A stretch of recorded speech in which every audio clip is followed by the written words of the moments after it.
গত সপ্তাহেই Asia cup বাছাই পর্বের ড্র অনুষ্ঠিত হয়েছে।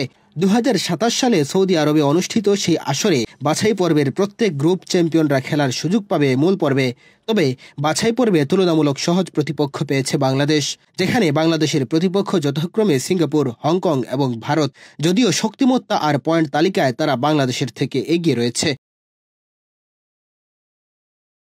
ইতিমধ্যেই এশিয়া কাপের চূড়ান্ত পর্বে খেলার জন্য মোট 18টি দল নিজেদের জায়গা পাকা করে ফেলেছে। আর বাছাই পর্বে খেলা দলগুলোর মধ্যে গ্রুপ চ্যাম্পিয়নরা চূড়ান্ত পর্বে খেলার সুযোগ পাবে। আগামী বছরের 25 মার্চ থেকে শুরু হয়ে 2026 সালের 31 মার্চ পর্যন্ত খেলা চলবে এবং তারপর নির্ধারণ হবে কারা পাচ্ছেন সৌদি আরবে অনুষ্ঠিত এশিয়া কাপের টিকিট। এশিয়া কাপে বাংলাদেশ ভালো কিছু করার স্বপ্ন দেখলেও ভয় দেখাচ্ছে গোল স্কোরিং সমস্যা।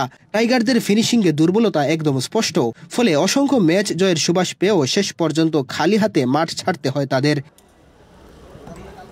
বাংলাদেশের এই গোল স্কোরিং সমস্যা সমাধানে কার্যকরী ভূমিকা রাখতে পারেন প্রবাসী ফুটবলাররা।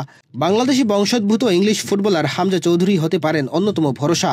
যদিও তিনি বাংলাদেশের হয়ে খেলবেন কিনা সে ব্যাপারটা এখন পর্যন্ত ঝুলে আছে। ইংলিশ প্রিমিয়ার লিগের ক্লাব লেস্টার সিটির এই ডিফেন্ডিং মিডফিল্ডার যদি বাছাই পর্বের আগে লাল সবুজের জার্সিতে খেলার সুযোগ পান, তাহলে কিছুটা চিন্তামুক্ত হতে পারে বাংলাদেশ।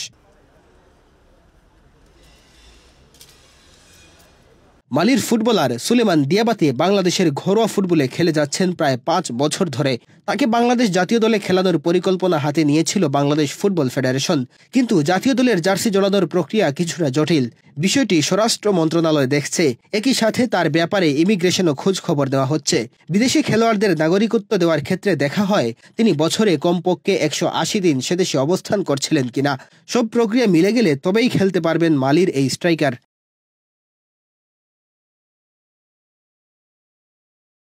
আরেক ইংল্যান্ড প্রবাসী ফুটবলার ইউসুফ জুলকারনাইন ইতিমধ্যে বাংলাদেশের জার্সিতে ম্যাচ খেলেছেন, যদিও সেগুলো ছিল বয়সভিত্তিক দলের হয়ে। তরুণ এই লেফট উইঙ্গারকে যদি জাতীয় দলের হয়ে খেলাতে পারে বিসিবি, তাহলে সেক্ষেত্রে ফিনিশিংয়ের দুর্বলতা কাটিয়ে উঠতে পারে বাংলাদেশ।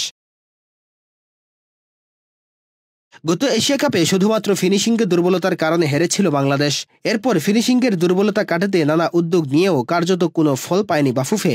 ফলে আসন্ন বাছাই পর্বকে সামনে রেখে ফিনিশিংয়ের জন্য যদি প্রবাসী ফুটবলারদের নিয়ে কাজ করে ফুটবল ফেডারেশন, তাহলে সহজেই হয়তো সেই সমস্যা কাটিয়ে উঠতে পারবে বাংলাদেশ। দুইটা কিন্তু ডিফারেন্ট, ক্লাব এবং ন্যাশনাল টিম দুইটাই ডিফারেন্স। এবং আপনার ক্লাব পারফরমেন্স, ওই জায়গায় আমাদের সাথে ফরেন প্লেয়াররা খেলে, সেই জায়গায় ফরেন রিক্রুট এবং ফরেনের কতটুকু ভূমিকা ছিল সেটা হয়তো আপনারা খুব ভালোভাবে জানেন। আমরা আমাদের চেষ্টাটা করেছি সর্বোচ্চ দিয়ে, কারণ ক্লাব, বাংলাদেশের ক্লাব বসুন্ধরা কিংস, বাংলাদেশের নামটা অবশ্যই থাকে।